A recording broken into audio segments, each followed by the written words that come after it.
My name is Michael Waller. I'm Vice President for Information Operations at the Center for Security Policy in Washington, D.C., and I'm an Annenberg Professor of International Communication at the Institute of World Politics, which is a graduate school in Washington, D.C., and have been involved in this area for over 25 years, starting in Central America in the 1980s, working with the Reagan administration on what we now call information operations and psychological operations in Central America, against the Sandinistas with the Nicaraguan resistance and against the FMLN guerrillas in El Salvador as part of the counterinsurgency effort, and since then have worked in this area in Latin America.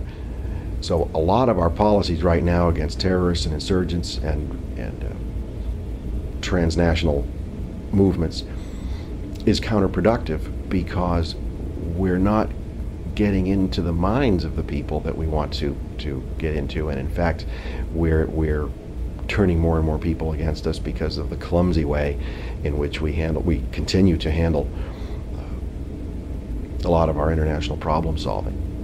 So when you consider the huge amounts of money that we're spending in Afghanistan or Iraq, or now that we're standing up in Africa with the new Africa Command, AFRICOM,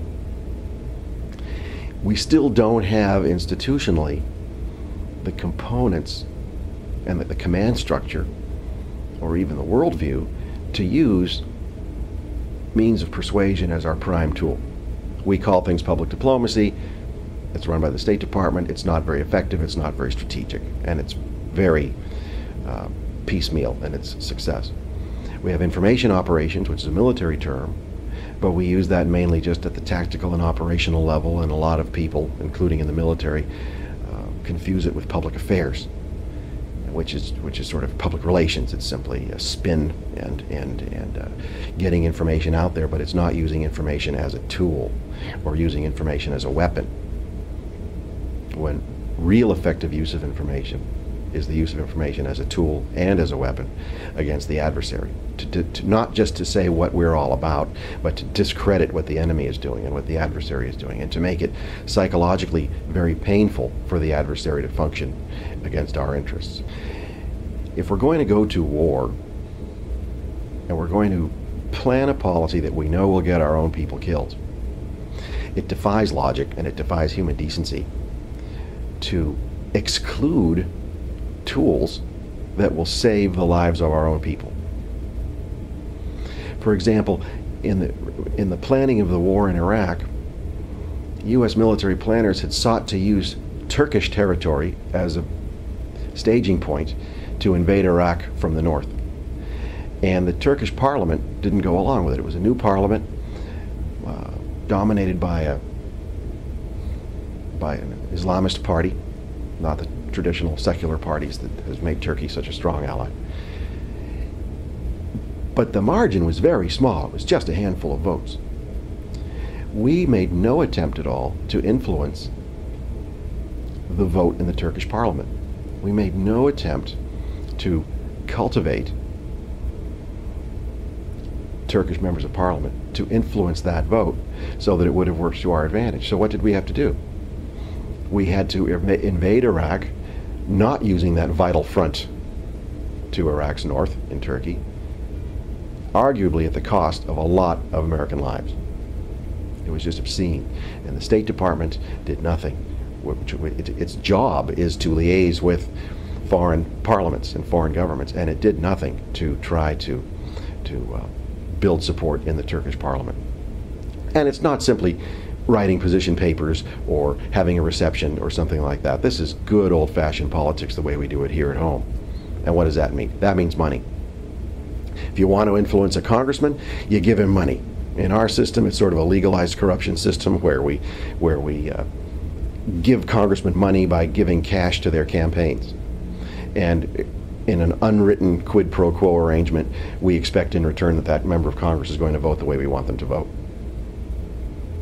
We don't do that abroad as a government, and it's an easy thing to do. And a lot of other world powers are doing it, and even many countries or entities that aren't even powers, but they're doing it with great success, and we're not doing it at all, and we really should. It would It will save a lot of lives if we do that. Effective use. A really effective case study of this is how the United States during the Cold War prevented the Soviets from using the new democracies in post-World War II Europe,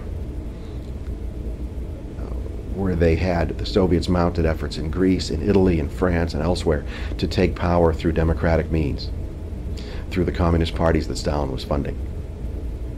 They couldn't get majorities in most of those countries, but they could get pluralities and build coalitions and then take over certain elements of government that would allow them to consolidate control. And Italy came perilously close to electing a communist-dominated government in 1948. The Truman administration had a large and very successful strategy to prevent that from happening, and that was active, massive intervention in the Italian political process and backing the Italian Christian Democrat Party to make sure that Italians voted to elect the Christian Democrats and not to elect the communists. And then for decades, the CIA was funding left-wing parties in Europe to prevent them from falling into the hands of the Soviets. So a lot of the European socialist parties of today could not have existed without foreign support. And the only place, because no local industrialists were going to fund them, so who else would fund them? It would have to be an outside force, and at that time it was either the Soviet Union or the United States. The Soviets were trying to cultivate them, but the United States instead funded them and was able to control those parties to prevent them from aligning with Stalin. It was a huge success story. But we don't do that anymore. And the elections in El Salvador prove that with just a modest amount of funding, you can swing the outcome of an entire presidential election in a country. On the counterterrorism front, we can use political and psychological warfare in a operational military way. We tend to build up our adversaries to become larger than life. We imagine the President of the United States personally denouncing some guy in a cave someplace who launched attacks on us. That really boosts that individual's prestige to an incredible degree. Yet now we've had 3 presidents in a row personally denouncing Osama bin Laden by name.